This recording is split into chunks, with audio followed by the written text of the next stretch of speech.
For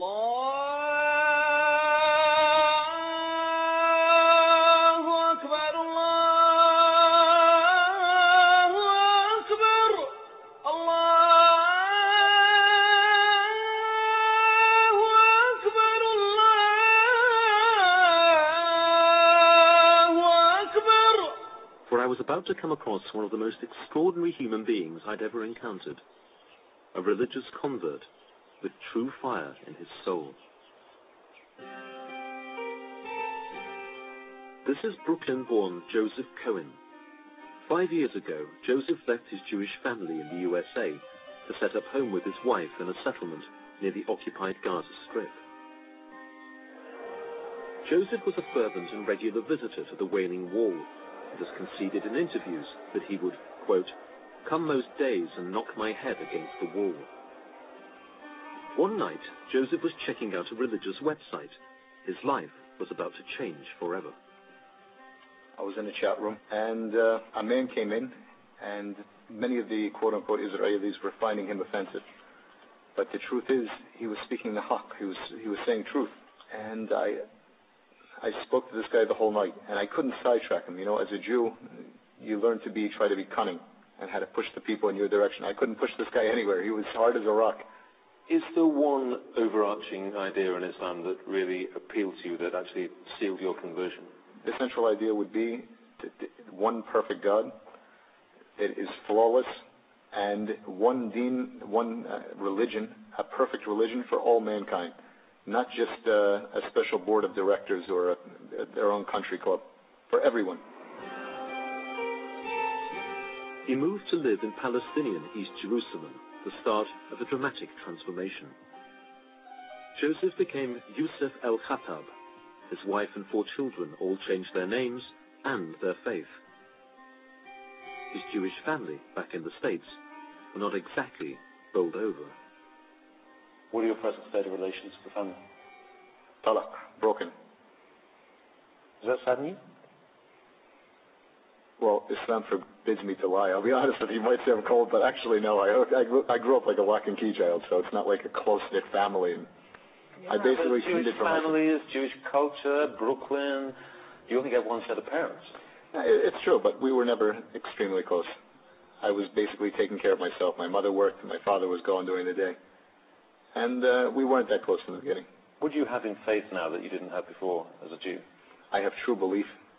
Why should I take anything you say seriously? I mean, you converted to a new faith on the internet. Who's to say that in 2 years' time you won't be a Roman Catholic like me, and we'll both be going off to the Vatican to see the Pope?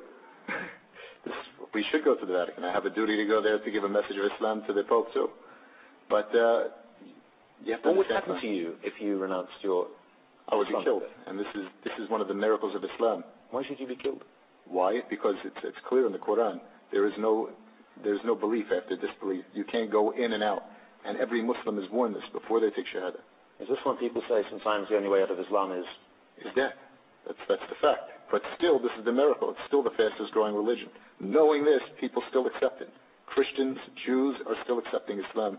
I'm not surprised it's the fastest growing religion in the world when the penalty for leaving Islam is death. Renouncing the message of Islam, the sin of apostasy, is certainly a serious business. But many moderate Muslims would balk at Yusuf's views on the death sentence. Their view is that faith is a matter of personal assent, and point to one of the Quran's most celebrated texts to make their point. Surah 2, verse 256, there is no compulsion in religion.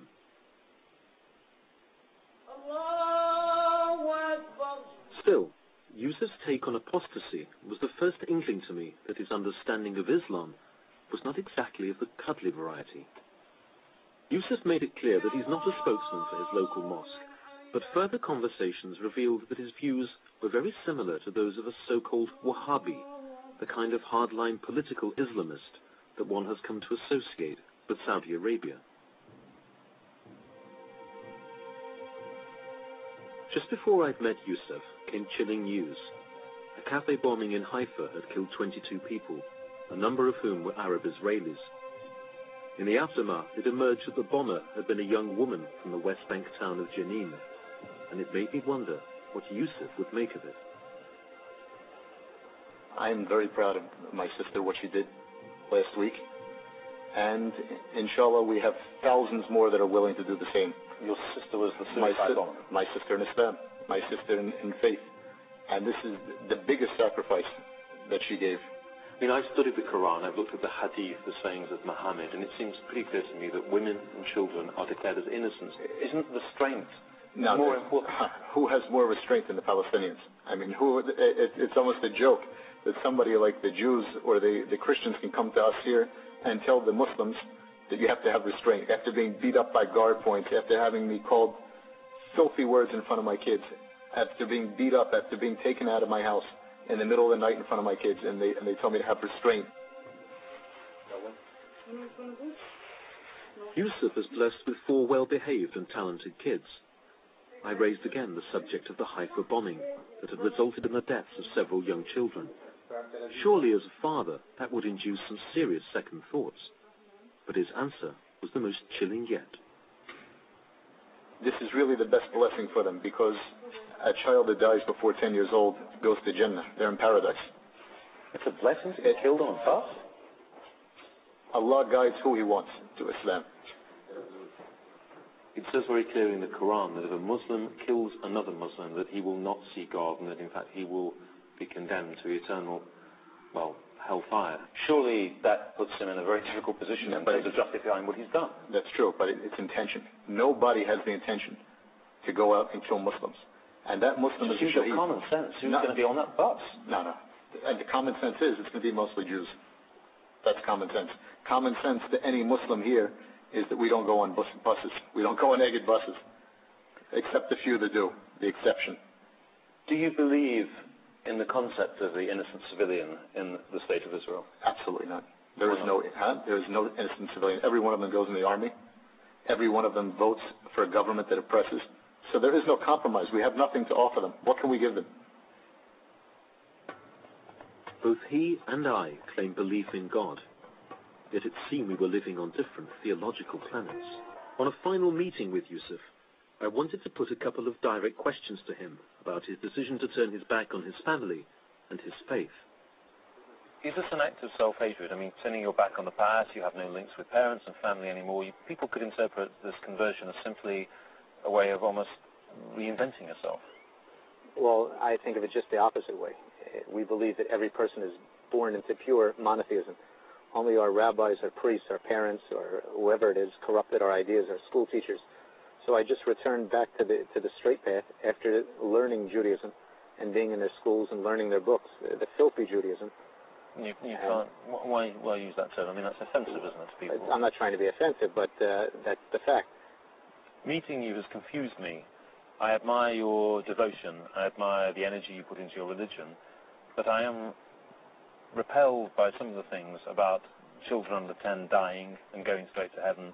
Is it not the case that you crave this kind of certainty because of the psychological difficulties?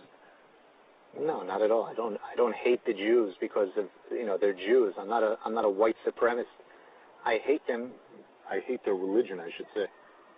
And because of this, we have a duty as Muslims, and because we have the haqq, to fight munkar is the word in Arabic, which means evil deeds in any way, whether it's interest banking, whether it's pornography, whether it's money laundering on 47th Street Diamond District.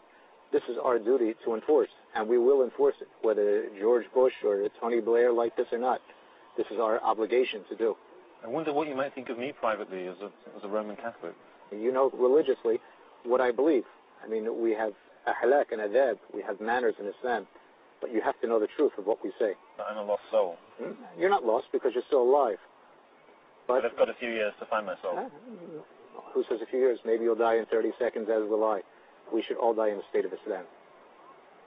Is Islam going to take over the world eventually? Will it be the world religion? Is this inevitable? Inshallah, we're hoping so. But do you believe that will happen? Eventually that will be. There will be no choice in the end. How will that happen? By dawah, by Islamic propagation, or the rifle. It's going to be either way, but it's going to happen. You sure? 100%. I found Yusuf's views and his pathological certainty poles apart from Hassan, the Palestinian teacher, and the faith of other Muslims I knew back home. الذي أرسل رسوله بالهدى ودين الحق ليظهره على الدين كله ولو كره المشركون.